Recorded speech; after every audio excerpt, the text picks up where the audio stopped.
நீங்க ஒரு பட்டா மாறுதலுக்கு விண்ணப்பம் தாக்கல் செய்றீங்க. அந்த விண்ணப்பம் தாசில்தார் நிராகரிச்சிடுறார். அந்த நிராகரிச்ச ஆர்டர் மேல ஆர்டிஓ கிட்ட அப்பீல் ஃபைல் பண்ணி, அந்த அப்பீல் பல மாசமா பெண்டிங்லயே இருக்கு. எந்த ஒரு ஆர்டருமே போடல.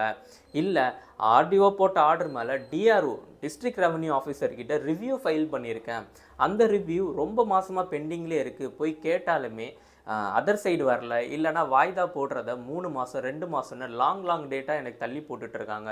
என்னோட அப்ளிகேஷன் மேல எந்த ஒரு ஆக்ஷனும் எடுக்க மாட்றாங்க. ஆர்டர் பாஸ் பண்ண மாட்றாங்க. அந்த மாரி சிச்சுவேஷன்ல என்ன பண்ணலான்னா, நீங்க உயர்நீதிமன்றத்த அணுகி ரிட் மனு தாக்கல் செய்யலாம். அந்த ரிட் மனுல இந்த அப்பீலோ இல்ல ரிவ்யூ பெட்டிஷனையோ குறிப்பிட்ட காலத்துக்குள்ள முடிச்சு வைக்கணும்னு சொல்லி கேட்கும்போது கோர்ட் டைரக்ஷன் கொடுக்கும். அதாவது 2 மாசமோ 3 மாசமோ கேஸுக்கு தகுந்த மாதிரி ஒரு டைம் ஃப்ரேமை ஃபிக்ஸ் பண்ணி, இதுக்குள்ள நீங்க இந்த அப்பீலையோ இல்ல இந்த ரிவிஷன் பெட்டிஷனையோ நீங்க ஃபினிஷ் பண்ணி ஆர்டர் பாஸ் பண்ணணும் அப்படின்னு சொல்லி டைரக்ஷன் கொடுக்கும். இந்த டைரக்ஷனை பேஸ் பண்ணி ஆர்டிஓவோ இல்ல டிஆர்ஓ கிட்ட இருந்தால் டிஆர்ஓவோ ஆக்ஷன் எடுத்து உங்களுடைய அப்ளிகேஷன் மேல ஆர்டர் பாஸ் பண்ணுவாங்க.